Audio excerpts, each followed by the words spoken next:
Hello ಗೆಳೆಯರೆ, welcome to Karnataka job news. ಸ್ನೇಹಿತರೆ, ಕೃಷಿ ಇಲಾಖೆಯಿಂದ ಮತ್ತೊಂದು ಅಧಿಸೂಚನೆ ಪ್ರಕಟವಾಗಿದೆ. ಖಾಲಿ ಇರುವಂತಹ ವಿವಿಧ ಹುದ್ದೆಗಳ ಭರ್ತಿಗೆ ಅರ್ಜಿಗಳನ್ನು ಆಹ್ವಾನಿಸಲಾಗಿರುತ್ತೆ. ಸೊ ಕಂಪ್ಲೀಟ್ ಆಗಿರತಕ್ಕಂಥ ಇನ್ಫಾರ್ಮೇಷನ್ನ ಕೊಡ್ತೇನೆ. ವಿಡಿಯೋವನ್ನು ಕೊನೆವರೆಗೂ ನೋಡಿ. ವಿಡಿಯೋ ಸ್ಟಾರ್ಟ್ ಮಾಡೋದಕ್ಕಿಂತ ಮುಂಚೆ ನಮ್ಮ ಚಾನಲ್ನ ಸಬ್ಸ್ಕ್ರೈಬ್ ಮಾಡಿಲ್ಲ ಅಂದರೆ ಕೂಡಲೇ ಸಬ್ಸ್ಕ್ರೈಬ್ ಮಾಡ್ಕೊಳ್ಳಿ ಮತ್ತು ಬೆಲ್ ಐಕಾನ್ ಕೂಡ ಕ್ಲಿಕ್ ಮಾಡಿ.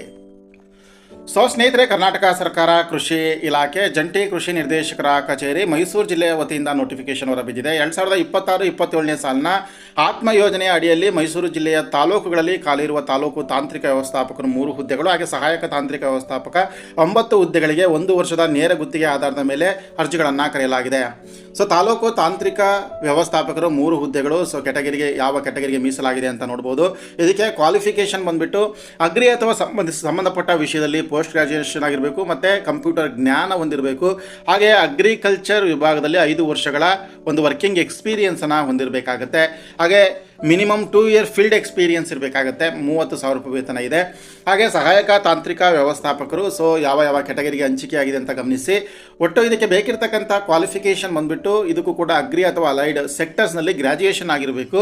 ಹಾಗೆ ಮಿನಿಮಮ್ 1 ವರ್ಷ ಎಕ್ಸ್ಪೀರಿಯನ್ಸ್ ಆಗಿರಬೇಕು ಅಗ್ರಿ ರಿಲೇಟೆಡ್ ಆಕ್ಟಿವಿಟೀಸಲ್ಲಿ. ಸೊ 25,000 ರೂಪಾಯಿ ವೇತನವನ್ನು ಕೊಡಲಾಗುತ್ತೆ. ಆಸಕ್ತರು ಅರ್ಜಿಯನ್ನು ಸಲ್ಲಿಸಬಹುದು. ಸೊ ಅರ್ಜಿಯನ್ನು ಸಲ್ಲಿಸಲು ಕೊನೆಯ ದಿನಾಂಕ ಬಂದುಬಿಟ್ಟು 21/8/2026. ಸೊ ಆಸಕ್ತರು ಅರ್ಜಿಯನ್ನು ಸಲ್ಲಿಸಲಿಕ್ಕೆ ಮತ್ತು ಹೆಚ್ಚಿನ ಮಾಹಿತಿಯನ್ನು ಪಡೆಯೋದಕ್ಕೆ mysore.nic.in ವೆಬ್ಸೈಟ್ಗೆ ವಿಸಿಟ್ ಮಾಡ್ಬೋದು. ಹಾಗೆ ನೀವು ಹೆಚ್ಚಿನ ವಿವರಗಳನ್ನು ಪಡೆಯೋದಕ್ಕೆ ಸಂಪರ್ಕ ಸಂಖ್ಯೆಯನ್ನು ಕೊಟ್ಟಿದ್ದಾರೆ 0822442239. ಸೊ ಈ ಒಂದು ನಂಬರ್ಗೆ ಕಾಂಟ್ಯಾಕ್ಟನ್ನು ಮಾಡೋದಕ್ಕೆ ಕೋರಲಾಗಿರುತ್ತೆ.